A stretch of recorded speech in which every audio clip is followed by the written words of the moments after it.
ठीक है, पहला जो एलोट्रॉप है वो अल्फा है, पहले इधर कर लो, नेक्स्ट वाला बीटा और फिर रहेगा गामा। ठीक है, जब इनके डिफरेंस की बात करेंगे तो सबसे पहले हम लोग कलर देखेंगे। ठीक है, तो सबसे पहला जो पॉइंट रहेगा वो कौन सा रहेगा, कलर। ठीक है, ये आने चाहिए, इस हिसाब से आपको पेज पे लिखना है। चलो इतना है एलोट्रॉप ऑफ सल्फर। आपने अल्फा और बीटा लिखा होगा, गामा नहीं लिखा होगा, वो भी लिख लेते हैं साथ में। ये येलो कलर शो करेगा, ये कलरलेस है। ठीक है, ये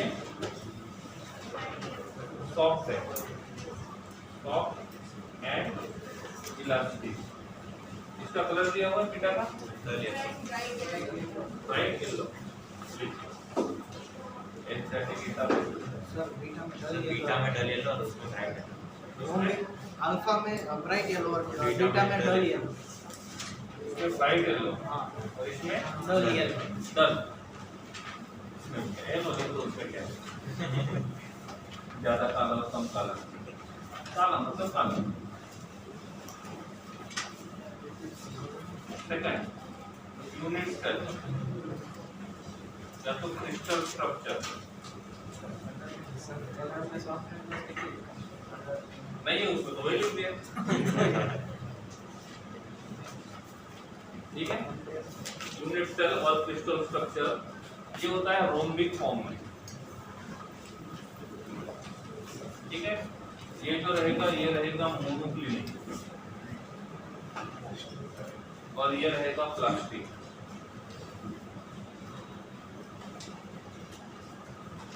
रहेगा प्लास्टिक। तीसरा stability,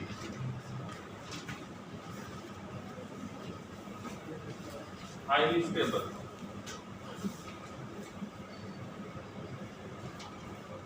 only stable, this is unstable.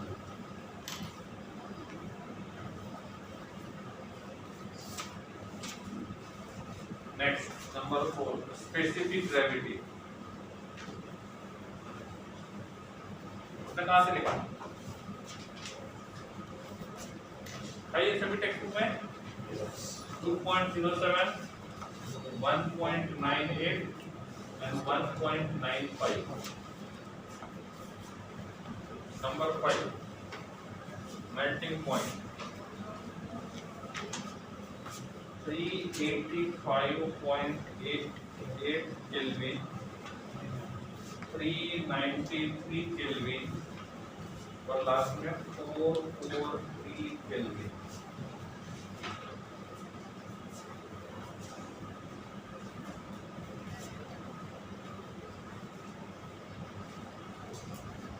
Atomicity 8 नहीं पता, 6 होता है पक्का, पूछ रहे हैं पक्का? शायद नहीं होता क्योंकि अभी तक मिला नहीं है कि वो 6 है कि 8 है, इसका मैंने ये नहीं लिख दिया।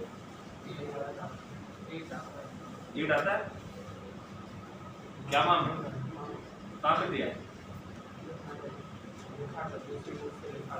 कौन से बुक से, किस गांव गया था वही नहीं पता, बस गांव जाके घूम के आ गया। सही है, long acid brings then change of a large number of sulfur atoms. Okay. Normally ऐसा होता है कि जितना मैंने पढ़ा उसके हिसाब से, अब श्योर में इसलिए मैंने बताया नहीं आपको क्योंकि बेवजह आपका एक क्वेश्चन गलत हो जाएगा।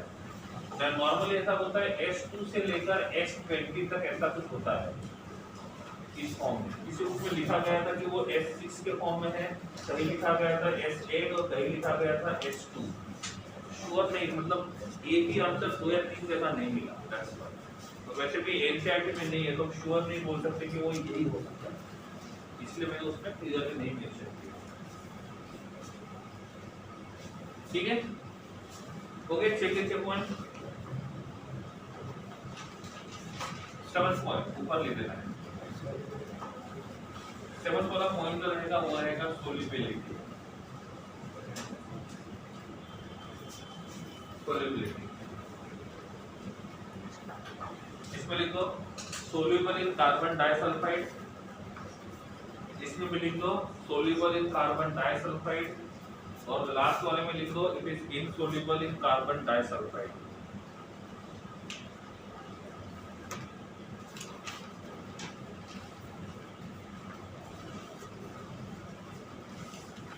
Eighth point, arrangement of particles. Arrangement of particles.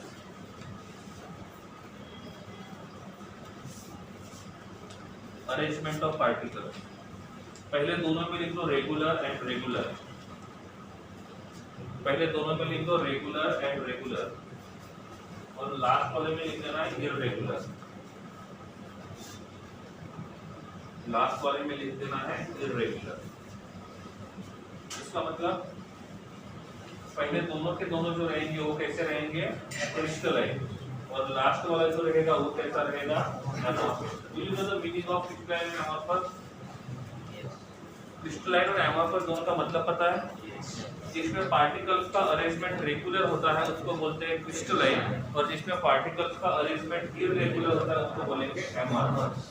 तो जो अल्फा और बीटा है इनमें सल्फर के पार्टिकल्स का अरेंजमेंट जो रहेगा वो रेगुलर रहेगा, लास्ट वाले में इररेगुलर रहेगा.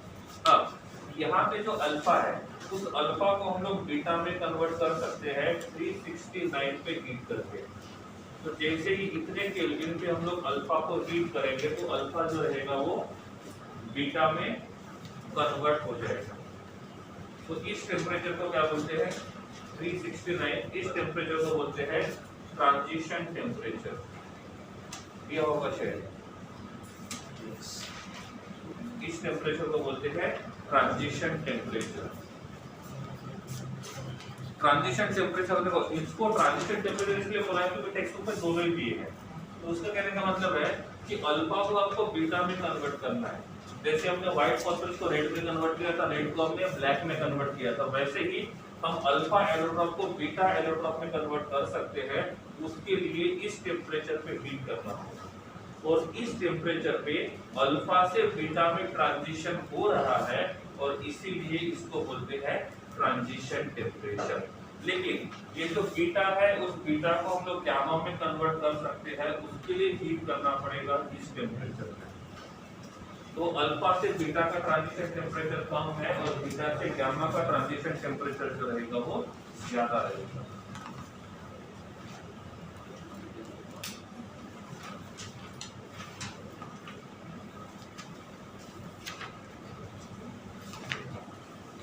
ट्रांजिशन टेम्परेचर लिखा होगा, जिन्होंने लिखा होगा उनके इसमें होगा ट्रांजिशन टेम्परेचर दिया हुआ है. इसमें 390 369 चाहिए. ट्रांजिशन टेम्परेचर मतलब एक को हम दूसरे में कन्वर्ट करेंगे, जिस टेम्परेचर पे कन्वर्ट होगा that is called as transition temperature. Done. ठीक है. इसमें एक पॉइंट लिख सकते हो, it is a needle shape. इसका शेप जो रहेगा वो कैसा रहेगा, नीडल जैसे needle shape. Beta has a melting point is 390 degree. हाँ, तो इसलिए उसके बाद वो कन्वर्ट हो जाएगा उसमें एमॉर्फस में. उसके बाद ही वो एमॉर्फस में कन्वर्ट हो जाएगा. एक बार चेक करता, मेरे हिसाब से 390 था उसमें. ठीक है, एक बार चेक करता हूँ. ठीक है,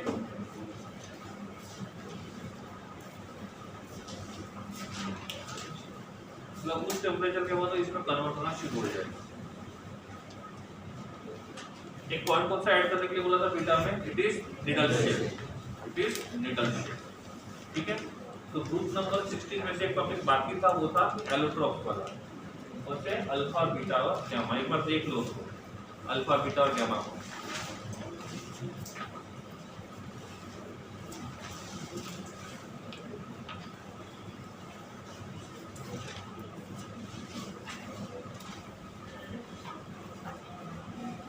S6 और S8 का स्ट्रक्चर ड्रॉ करके दिया था.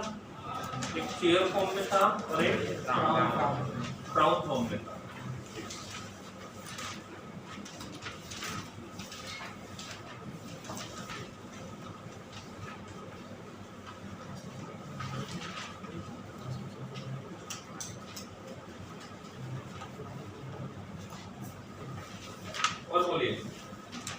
ठीक है। नेक्स्ट ग्रुप नंबर 17 शुरू करते हैं।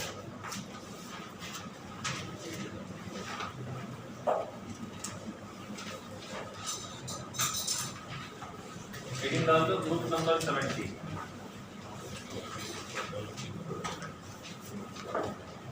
ग्रुप नंबर 17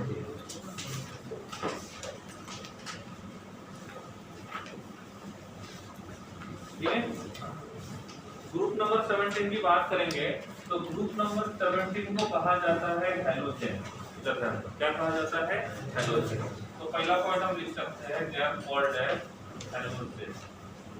इसका मतलब आई थिंक मैंने बताया था, हैलो का मतलब होता है सॉल्ट और जेन का मतलब होता है जनरेट करना या तो प्रोड्यूस करना, और ये जो होते हैं वो सॉल्ट को प्रोड्यूस करते हैं और इसलिए हम इसको बोलते हैं हैलोजेन।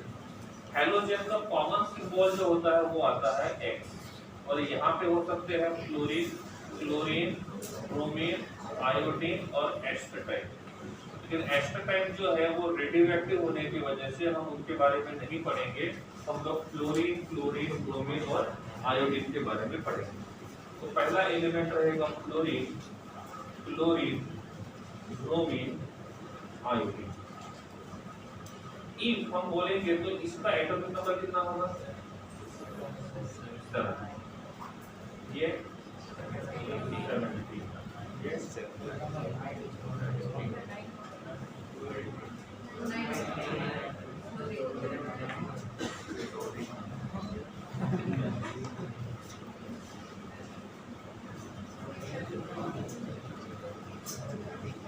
35।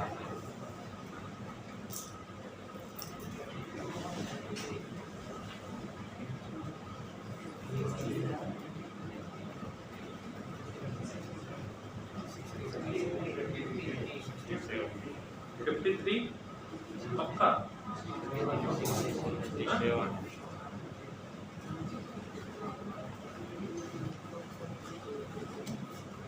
चेक कर लो। 3, 8, 2, 8, 8, 18, 18, 32 आता है, तो उसमें 8 है, फिर 80, फिर 80, फिर आएगा 32। सही है, ये सही है। इफ हम इनके इलेक्ट्रॉनिक कॉन्फ़िगरेशन की बात करें तो इसके पास शेल कितने होंगे? 2। इसके पास शेल रहेंगे 3, इसके पास शेल रहेंगे 4, इसके पास शेल रहेंगे 5। तो इस F का इलेक्ट्रॉनिक कॉन्फ़िगरेशन होना चाहिए 2s2 2p5। इस क्लोरीन का होना चाहिए 3s2 3p5 3p0। इसके पास d ऑर्बिटल है ही नहीं, इसके पास d ऑर्बिटल है लेकिन उसमें इलेक्ट्रॉन्स नहीं है, जगह नहीं। ठीक है, इसका इलेक्ट्रॉनिक कॉन्फ़िगरेशन होगा 3d10 ऐसा है 3d10 4s2 4p5 4d0। ठीक है, इसका इलेक्ट्रॉनिक कॉन्फ़िगरेशन होगा 4d10 5s2 5p5 and 5d0। ठीक है, इनके पास d ऑर्बिटल नहीं है, d है लेकिन इलेक्ट्रॉन नहीं है। इसमें d है, आउटर में वैलेंस में भी है और पेनल्टी में भी है।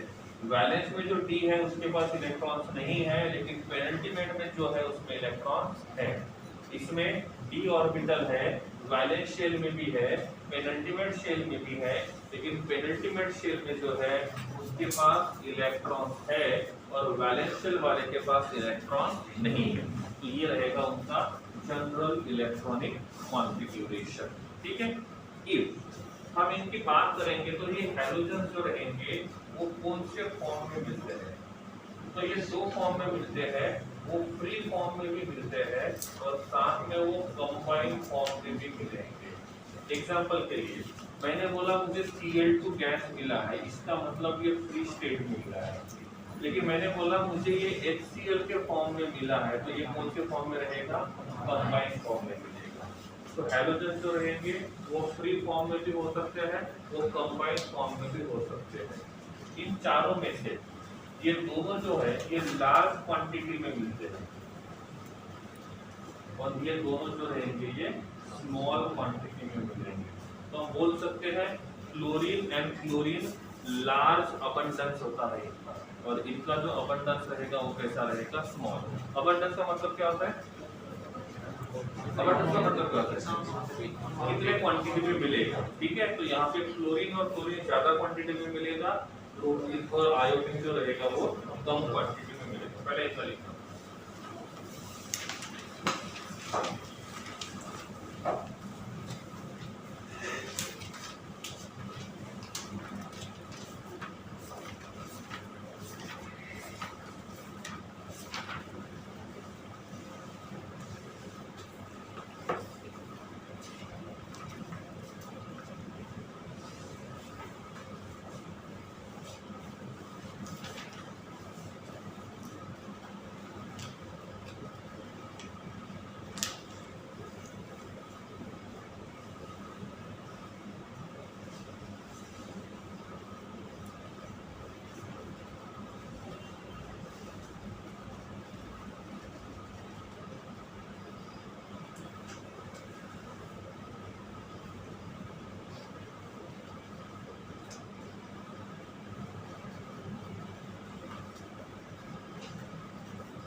Done. Next point. Astatine is a radioactive element. Astatine is a radioactive element which has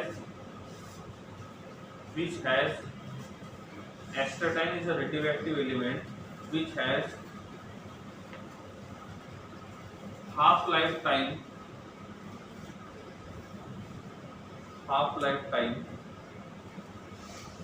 which has half-life time of millisecond.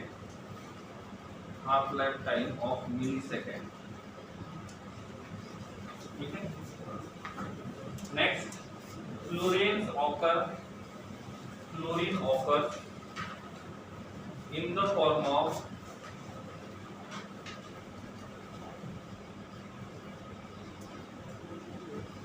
फ्लोरोस्पार CaF2, ये मिनरल्स के नाम है। कौन सा? फ्लोरोस्पार CaF2। सेकंड जो आता है वो आता है क्रायोलाइट। सेकंड रहेगा क्रायोलाइट, इसका फॉर्मूला है Na3Al F6।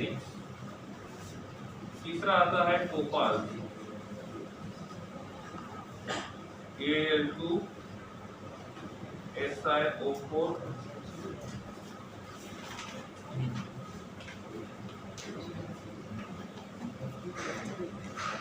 Sir topaz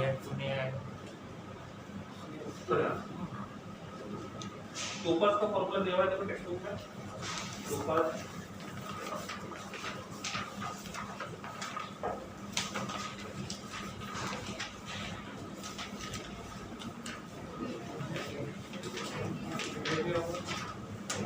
check कर लो।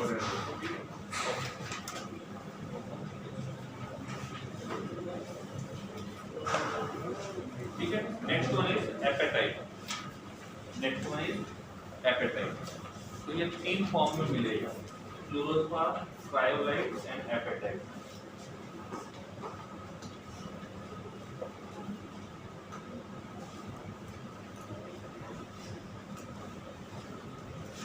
ठीक है,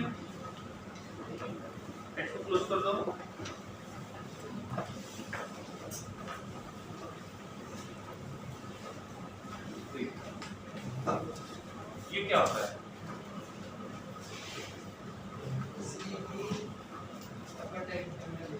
phosphorus के और बोलो फॉर्मूला। CL2 CeF2 और फ्लोरोएपेटाइट वो एपेटाइट बोलो पहले, बाकी सब बाद में।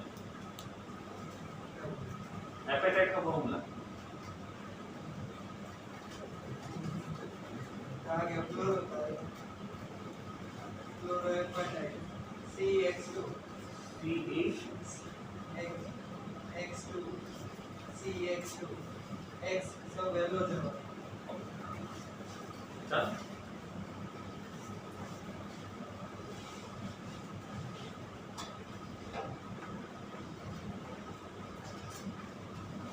Last one, what is apatite? ध्यान होता है क्लास में तब? कल कल नहीं पढ़ाया था, टाइम हो गया, अरसा हो गया। डू यू नो अरसा? गुड बेटा, एपेटाइट इज अ फैमिली, इसका फॉर्मूला होता है Ca9PO4/6, क्योंकि Ca का ऑक्सीडेशन नंबर होता है +2 और PO4 का होता है -3, तो ये बन जाएगा +18, 1 के ऊपर -3 है तो 3 बन जाएगा -18, +18 -18 न्यूट्रल। CaX2 X का मतलब होता है यहाँ पे क्लोरीन या तो OH, ठीक है। जब क्लोरीन लगाएंगे तो उसको बोलेंगे फ्लोरोएपेटाइट, क्लोरीन लगाएंगे तो बोलेंगे फ्लोरोएपेटाइट, OH लगाएंगे तो बोलेंगे हाइड्रोक्सी एपेटाइट। यहाँ पे हम किसके बारे में पढ़ रहे हैं? क्लोरीन के बारे में, तो यहाँ पे आना चाहिए फ्लोरोएपेटाइट। क्या आना चाहिए? फ्लोरोएपेटाइट। तो फॉर्मूला क्या रहेगा? Ca9PO4/6 CaF2। इधर ध्यान दो, कभी कभी एग्जाम में इसका फॉर्मूला थोड़ा चेंज करके भी आता है, वो ऐसा लिखा जाएगा Ca10PO4/6.F2। क्लियर है? दोनों का मतलब सेम है। जैसा हमने फ्लोरोएपेटाइट में किया वैसा आप फ्लोरोएपेटाइट में कर सकते हो, हाइड्रोक्सी एपेटाइट में भी कर सकते हो।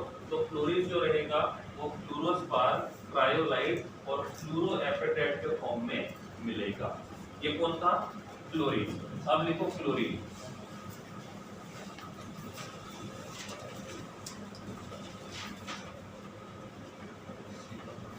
फ्लोरीन कौन से फॉर्म में मिलेगा? पहला क्या आएगा? फ्लोरोएपेटाइट आएगा ना। अरे फ्लोरोएपेटाइट हो गया, क्लोरीन मतलब फ्लोरोएपेटाइट क्लोरीन में लिखो। क्लोरीन में नंबर 1 फ्लोरोएपेटाइट।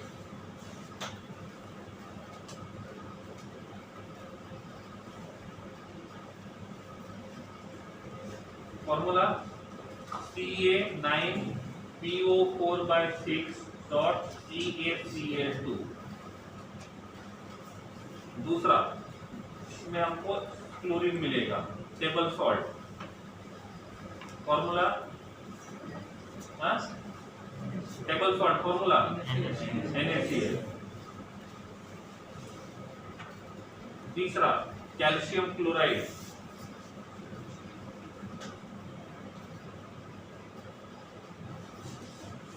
Next, carnallite. कौन सा light?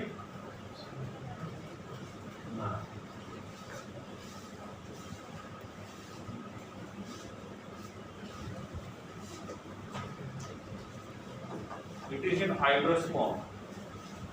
Carnallite is present in hydrous form.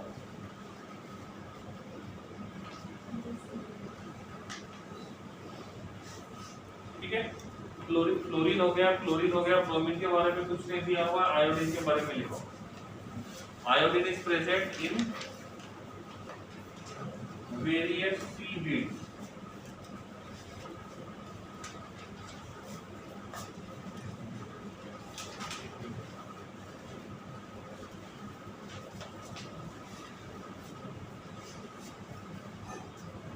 मतलब कर रहे बिट्स?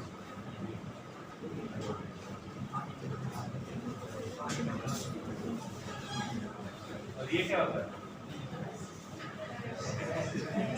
ये शादी वाला बेंच है और ये बिट्स वाला बेंच। इसका मतलब आप पहले से इंग्लिश मीडियम में हो ना, पहले से मतलब लोअर क्लास से, ये तो होना चाहिए लोअर क्लास में है ना, ऐसा अनवांटेड ग्रास, अनवांटेड ग्रास या unwanted plant is called as weed. तो उस वीड के अंदर, इस वीड के अंदर कौन प्रेजेंट होता है? आयोडीन। ठीक है, next physical properties. Oxidation number बताना पड़ेगा, ग्राउंड स्टेट, एक्साइटेड स्टेट। हाँ, नेक्स्ट देखो उसमें chlorine and chlorine are present in गैसीय स्टेट।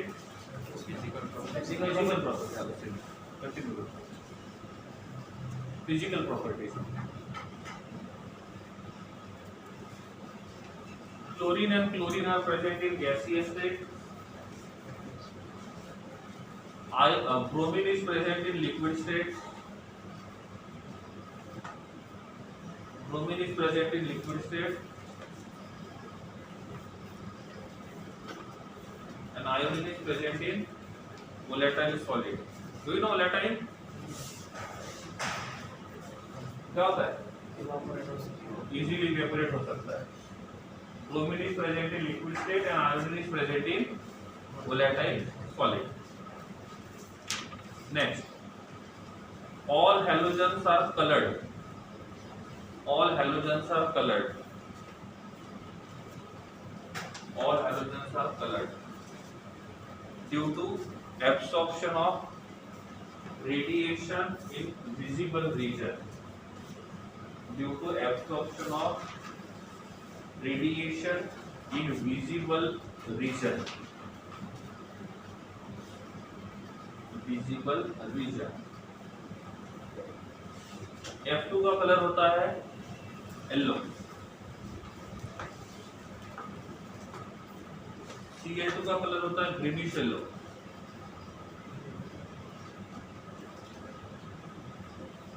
ब्रोमीन का कलर मतलब Br2 का कलर होता है रेड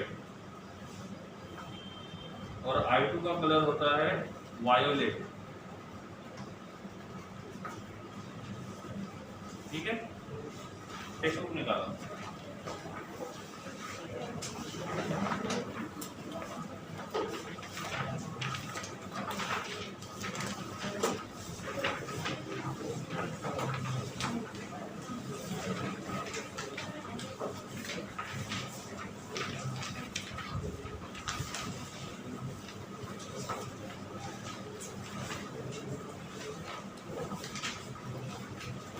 निकाल लिया?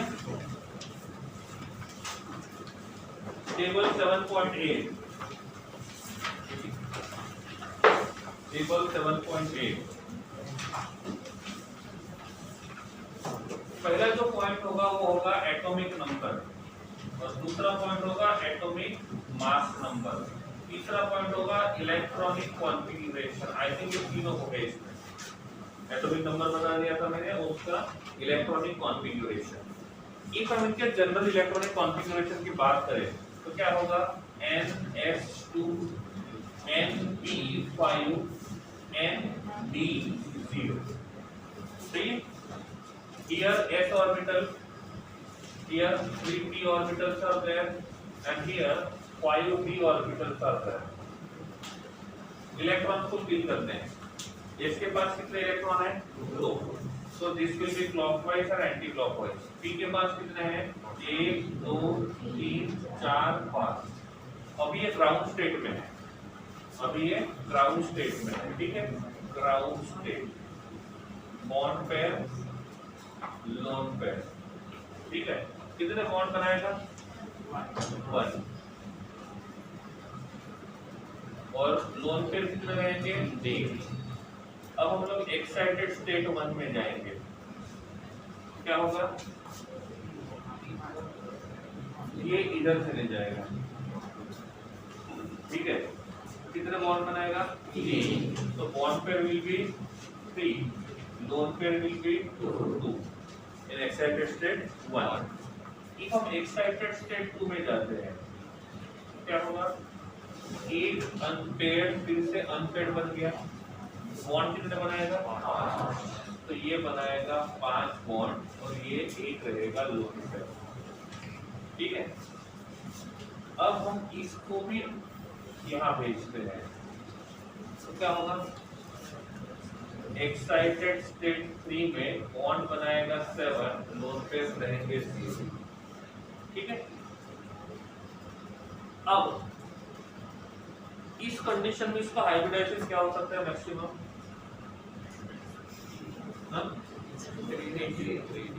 sp3d3। वापस आते हैं थोड़ा सा इधर, ये वाली कंडीशन है क्या हो सकता है sp3d, और एक वापस आते हैं इधर तो क्या बनेगा sp,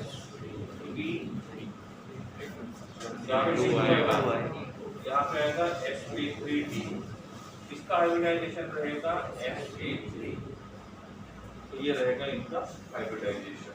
ठीक है, अब ये भी देख लिया hybridisation. Oxidation state, ground state में है तो -1 और +1, एक्साइटेड स्टेट में +3, एक्साइटेड स्टेट में +5, एक्साइटेड स्टेट में +7।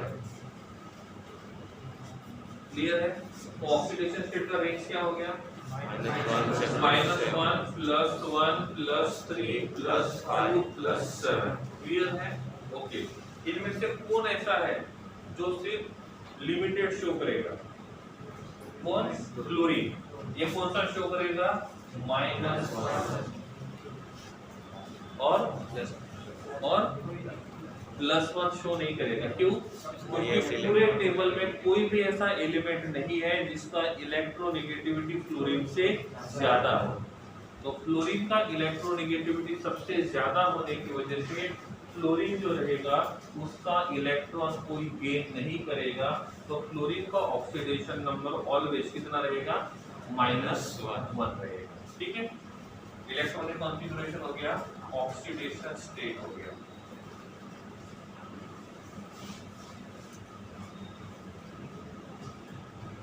Number 5, radius. क्या दिया हुआ है, रेडियस। अब टॉप टू बॉटम जाएंगे तो क्या होगा, रेडियस बढ़ेगा या कम होगा, बढ़ेगा। तो रेडियस में सबसे छोटा रेडियस रहेगा फ्लोरीन का, उससे ज्यादा फ्लोरीन का, उससे ज्यादा ब्रोमीन का, सबसे बड़ा आयोडीन। देखो सीक्वेंस पे है, सीक्वेंस में है, ये सब। अब ये वाला जो रेडियस हमने देखा था ये कोवैलेंट रेडियस है, आयनिक रेडियस भी हो सकता है। अब फ्लोरीन का कोवैलेंट रेडियस और आयनिक रेडियस में से कौन सा ज्यादा है, फ्लोरीन। आयनिक। क्यों ऐसा हुआ होगा, क्योंकि हमने एक इलेक्ट्रॉन गेन किया है, तो जब इलेक्ट्रॉन गेन करेंगे तो फोर्स ऑफ अट्रैक्शन कम होगा तो साइज बढ़ जाएगा। तो दोनों में इसी में इंक्लूड करता हूँ। नंबर 6 क्या दिया हुआ है, ionisation enthalpy. Ionization enthalpy is directly proportional to force of attraction and inversely proportional to number of shell. Inversely proportional to number of shell. अब किसके पास number of shell सबसे ज्यादा है, आयोडाइन। किसके पास number of shell सबसे कम है, chlorine. तो किसका force of attraction सबसे ज्यादा रहेगा, क्लोरीन। क्लोरीन का आयोनाइजेशन एंथैल्पी सबसे ज्यादा रहेगा। तो आयोनाइजेशन एंथैल्पी में देखेंगे तो क्लोरीन का सबसे ज्यादा, इससे कम क्लोरीन, इससे कम ब्रोमीन और सबसे कम आयोडीन। तो ये रहेगा किसका सीक्वेंस, आयोनाइजेशन एंथैल्पी का। किसका होना चाहिए, आयोनाइजेशन एंथैल्पी। नंबर 7 वाला जो आता है वो आता है electron gain enthalpy. It is directly proportional to force of attraction but sign will be negative. अब इनमें से किसका फोर्स ऑफ अट्रैक्शन सबसे ज्यादा है, क्लोरीन। क्लोरीन तो सबसे ज्यादा इलेक्ट्रॉन गेन एंथैल्पी फ्लोरीन, उसके बाद क्लोरीन, उसके बाद ब्रोमीन, उसके बाद आयोडीन। बट इन रियलिटी ये सीक्वेंस होता है क्लोरीन से कम ब्रोमीन से कम आयोडीन।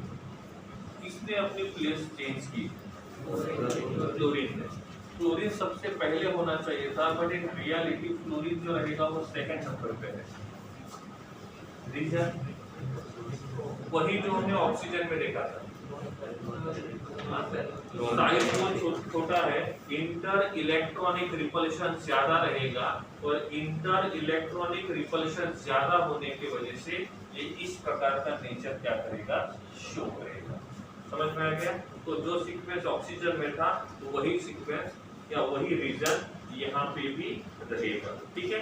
नंबर 8 कौन सा पॉइंट दिया हुआ है? Electronegativity.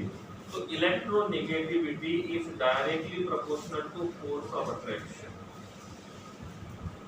Electronegativity is directly proportional to force of attraction. तो सबसे ज्यादा होगा क्लोरीन, उससे कम ब्रोमीन, क्लोरीन, उससे कम ब्रोमीन, और सबसे कम आयोडीन।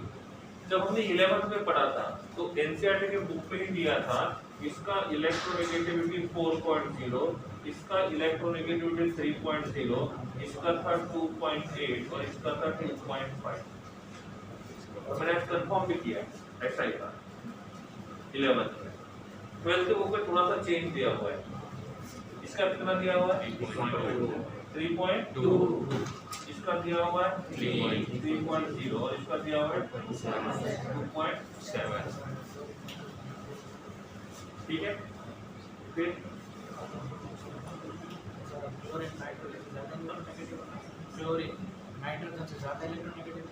इसमें तो बोल रहा है, लेकिन जो 11th में था उसके हिसाब से, तो मेरे हिसाब से उसमें 3 था। एक थोड़ा सा डिफरेंस होगा पॉइंट में, तो मे भी हो सकता है कैलकुलेशन में कुछ प्रॉब्लम होगा, क्योंकि 11th में तो 3.0 है और वो भी एनसीईआरटी में ही है, इसको हम फॉलो करते हैं। तो एक ही बुक में तो अलग अलग चाहिए। ठीक है। फाइनल फाइंड करके बताता हूँ मैं। फाइंड करके मतलब 2-4 बुक एक्स्ट्रा देख के कि आज मैंने फिर से क्रॉस चेक किया दोनों बुक 11th और 12th का, दोनों में अलग अलग दिया हुआ है। ठीक है। नंबर 9 8 हो गया। नंबर 9 क्या दिया हुआ है? What? Hydration enthalpy.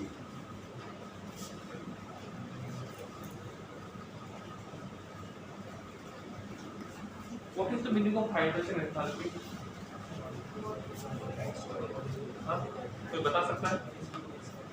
What is the meaning of hydration enthalpy?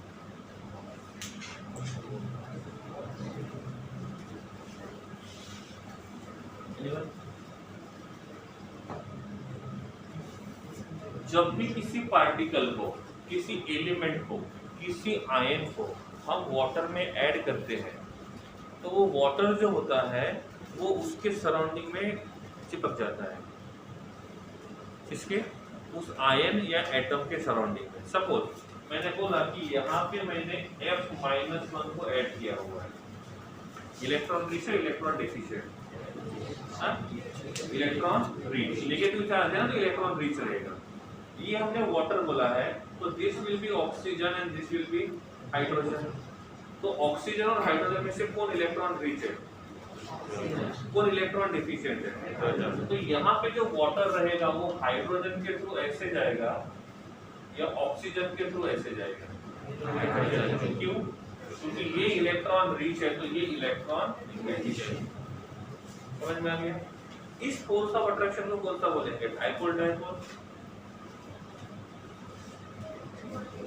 Induce dipole, induce dipole.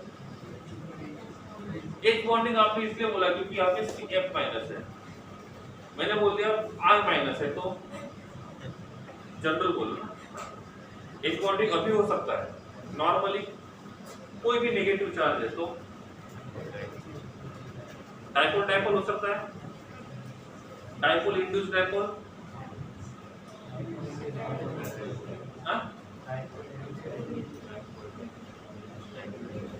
Dipole dipole. पहला आता है डाइपोल डाइपोल, फिर हमने पढ़ा था डाइपोल इंड्यूस डाइपोल, फिर हमने पढ़ा था इंड्यूस डाइपोल, इंड्यूस डाइपोल। और जाते जाते एंड में मैंने ये भी बताया था आयन डाइपोल, फिर बोला था आयन आयन इंटरेक्शन, ठीक है। तो ये जो है वो आयन के फॉर्म में है और ये जो है ये पोलर है। तो पोलर रहेगा तो डाइपोल और आयन रहेगा तो आयन, तो इसको बोलते हैं हम लोग आयन डाइपोल इंटरेक्शन। तो इस आयन डाइपोल इंटरेक्शन की वजह से ये मॉलिक्यूल जो रहेगा वो यहाँ जाएगा और जब इनके बीच में फिजिकल बॉन्ड बनेगा तो वो एनर्जी को रिलीज करेंगे।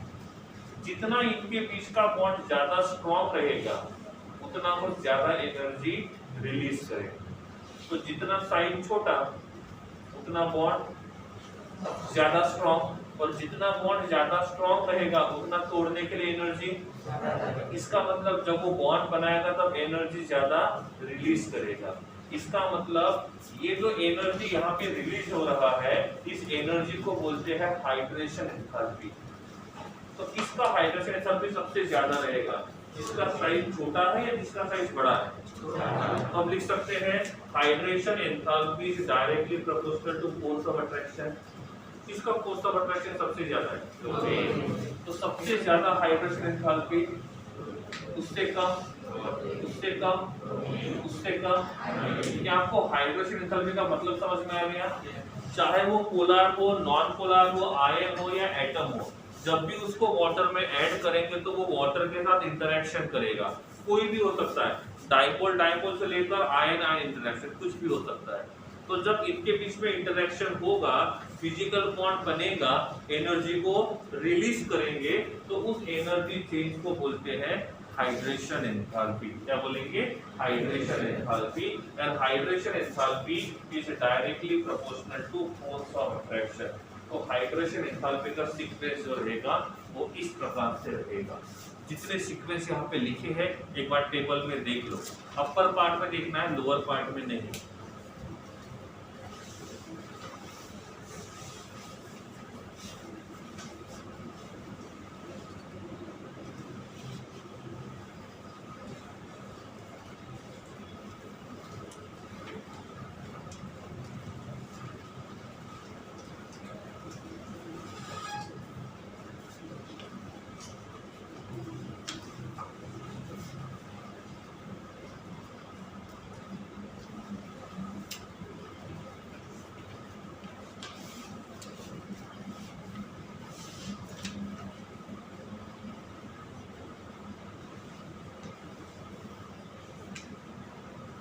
सभी सीक्वेंस देख लो, जहां पे फिर चेंज हो रहा है वो क्यों हो रहा है उसका रीजन बताया। दो जगह चेंज हो रहा है, दो या एक, किसमें? इलेक्ट्रॉन के एंथैल्पी में क्यों चेंज हो रहा है उसका रीजन भी बता दिया। Reason inter electronic repulsion due to small shell size. Inter electronic repulsion due to small shell size. Clear है? डन? ओके। ये जो प्रॉपर्टीज हम पढ़ रहे थे, ये फ्लोरीन, क्लोरीन, ब्रोमीन, आयोडीन के मोनो एटॉमिक फॉर्म में, मतलब FCl, Br और I। अभी जो प्रॉपर्टी हमको पढ़ने हैं वो F2, Cl2, Br2 और I2। कौन से पॉइंट है? एक बार देखो, मुझसे क्वेश्चन पूछता हूँ, देखो F2, Cl2, Br2 और I2।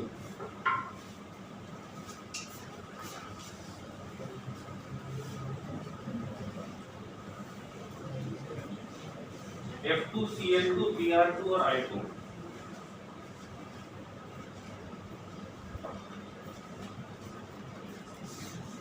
सीक्वेंस जो पढ़े हैं वो सही है या गलत है या कहीं पे चेंज हो रहा है, तो वो चेंज क्या है उसको सर्कल कर सकते हो।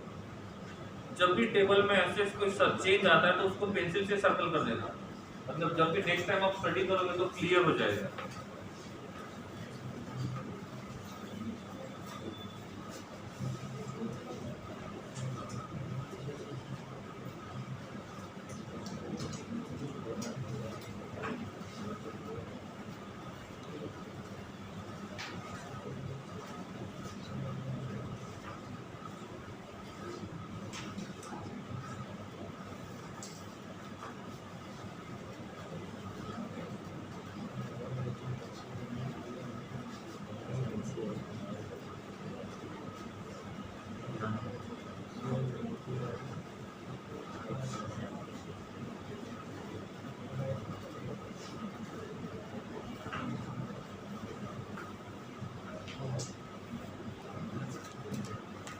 ठीक है। F2 Cl2 Br2 और I2। पहला पॉइंट कौन सा है? Melting point. मैंने बोला था एस ब्लॉक पे टॉप टू बॉटम जाते हैं तो मेल्टिंग पॉइंट बॉइलिंग पॉइंट कम होता है, पी ब्लॉक पे टॉप टू बॉटम जाते हैं मेल्टिंग पॉइंट बॉइलिंग पॉइंट बढ़ता है। तो सबसे ज्यादा मेल्टिंग पॉइंट किसका होना चाहिए? I2 और सबसे कम होना चाहिए F2। सही है, वही वैल्यू दी है। अरे वैल्यू को कंपेयर करो, ज्यादा और कम। ओके, दूसरा जो दिया हुआ boiling point melting point boiling point आ गया उसके में। नेक्स्ट दिया हुआ है डेंसिटी। डेंसिटी में क्या बोला था? चेंज इन मास ज्यादा होता है, चेंज इन वॉल्यूम कम होता है। मास के हिसाब से जाएंगे, टॉप टू बॉटम जा रहे हैं, मॉलिक्यूलर मास बढ़ेगा तो डेंसिटी बढ़ेगा। तो सबसे ज्यादा रहेगा I2 में और सबसे कम रहेगा F2 में। देखो सीक्वेंस,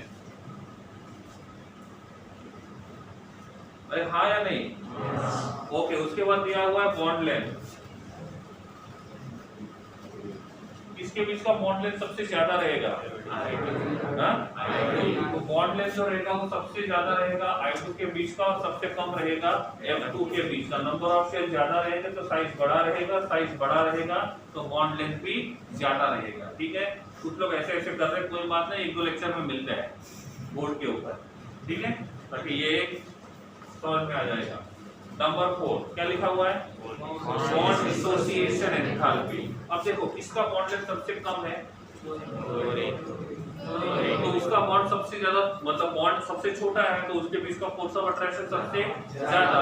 तो उसको तोड़ने के लिए जो एनर्जी रहेगी बॉन्ड डिसोसिएशन एंथैल्पी, तो सबसे ज्यादा होना चाहिए F2, उसके बाद Cl2, उसके बाद Br2 और सबसे कम I2। तो ये होना चाहिए सीक्वेंस बॉन्ड डिसोसिएशन एंथैल्पी का। इन रियलिटी सीक्वेंस क्या है? Cl2 सबसे ज्यादा, उसके बाद Br2, उसके बाद F2 और सबसे छोटा I2। किसने गड़बड़ कर दी? क्लोरीन। क्लोरीन होना यहाँ पे चाहिए था, यहाँ चला गया। सोचो, 30 सेकंड दिए सोचने के लिए। बहुत सिंपल सा रीजन है।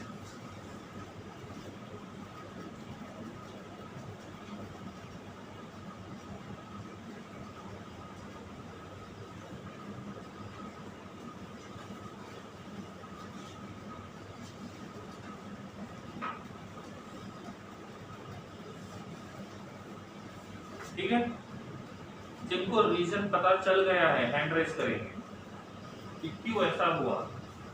बॉन्ड डिसोसिएशन एंथैल्पी क्लोरीन का सबसे ज्यादा होना चाहिए, F2 का सबसे ज्यादा होना चाहिए, बट रियल में ऐसा नहीं हुआ है। ओके, तो आपने आंसर बताना इसके हिसाब से सोचा ही नहीं है, बस सोचने के लिए सोचा था। ओके, दोनों हैंड्स डाउन कर दो और 30 सेकंड आपके लिए है। आपको क्वेश्चन पूछ रहा हूँ, सेम क्वेश्चन, तब तक सोचना है। हो सके तो टेक्स्ट बुक क्लोज रखना है, सीक्वेंस यहीं पे लिखा हुआ है, हो सके तो नहीं बंदी कर देना है।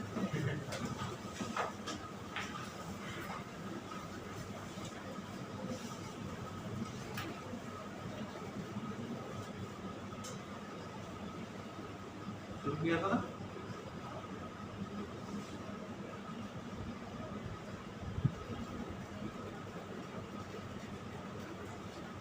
Time up. बोलो कितने लोगों का आंसर मिल गया? 2 लोग तो है, उनके साथ साथ एक हाथ ऊपर स्ट्रेट, दिखते नहीं मुझे, नीचे हाथ रहे। Okay, good. Because of maximum electron नहीं, lone pair repulsion. yes, that is the correct one. Reason is lone pair repulsion. बेटा, क्योंकि सभी के पास कितने लोन पेयर है? 3, तो जितने वो पास रहेंगे उतना लोन पेयर के बीच में रिपल्शन ज्यादा रहेगा, और जितना लोन पेयर के बीच में रिपल्शन ज्यादा रहेगा उतना ही उसका स्टेबिलिटी कम रहेगा। तो ये यहाँ से यहाँ इसलिए गया due to repulsion between lone pair and lone pair. लिख दो वहां पे रीजन। क्लोरीन का जो वैल्यू दिया हुआ है उसको सर्कल कर दो पेंसिल से और उसमें लिखो।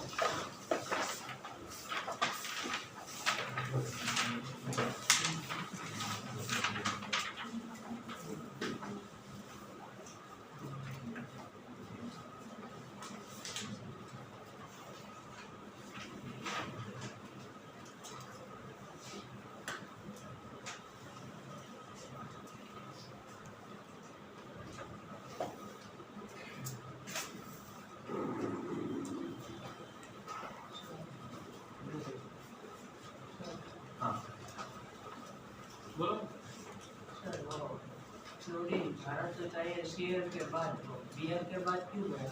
ऐसा हम बोल नहीं सकते हैं, ठीक है। तो मतलब इसी के बाद जाएगा, डिपेंड करता है रिपल्शन, क्योंकि रिपल्शन हम डायरेक्टली मेजर नहीं कर सकते हैं कि इसके बाद ही होना चाहिए, ठीक है। तो डिपेंड करता है कि रिपल्शन कितना है, इसलिए हमको कहा जाएगा। देखो सेम चीज आप देखो ऑक्सीजन में, ऑक्सीजन का इलेक्ट्रॉन की एंथैल्पी सबसे ज्यादा होना चाहिए था, लेकिन सीधा सामने से उठ के पीछे जाकर बैठ गया। लेकिन इसमें ऐसा नहीं हुआ, वो सामने से उठ के पीछे नहीं गया, वो बीच में चला गया इलेक्ट्रॉन के एंथैल्पी में। तो हम डायरेक्टली देख के नहीं बता सकते कि उसमें रिपल्शन कितना हुआ होगा। हाँ, उसका रीजन हम पता कर सकते हैं कि ये एक रीजन हो सकता है, बट एक्चुअल में रिपल्शन हमको डायरेक्टली देख के पता नहीं चलेगा, वो हमको कैलकुलेट करना पड़ेगा। इसलिए हम डायरेक्टली प्रेडिक्ट नहीं कर सकते कि वही जाके बैठेगा, क्योंकि ऑक्सीजन में सीधा पीछे जाकर बैठ गया, ये एकदम पीछे नहीं गया, उसके पहले ही जाकर बैठ गया, लाइक दिस।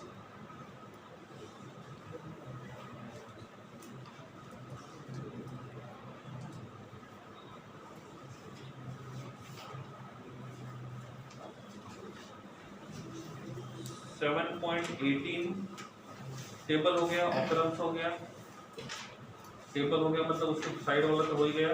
फिजिकल प्रॉपर्टीज लिख के दिए थे, कलर कौन सा है, क्या कौन सा है। उसके बाद केमिकल प्रॉपर्टी नेक्स्ट पेज के ऊपर ऑक्सीडेशन नंबर लिखा हुआ देखो, ground state, excited state, excited state 1, excited state 2।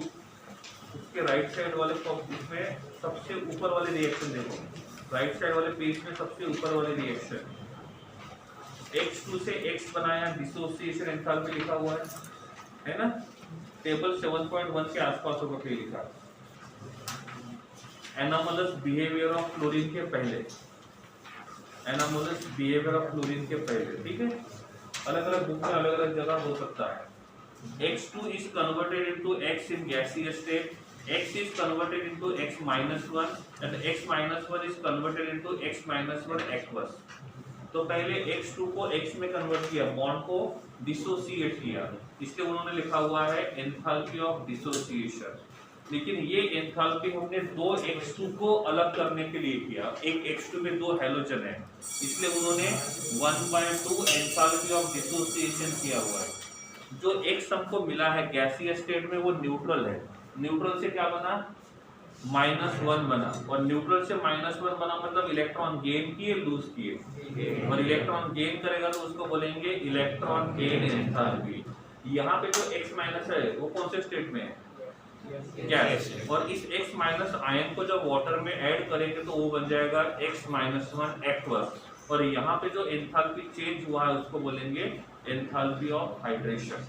ठीक है, यहाँ पे एंथैल्पी ऑफ हाइड्रेशन में आपको किसी ने पूछा कि यहाँ पे जो X माइनस है और जो वाटर मॉलिक्यूल है इसके बीच में किस प्रकार का इंटरेक्शन रहेगा, तो आपका आंसर क्या होना चाहिए, आयन डाइपोल इंटरेक्शन। जिनको कहीं पे जगह होगी वहाँ पे इंटरेक्शन कौन सा रहेगा, आयन डाइपोल इंटरेक्शन।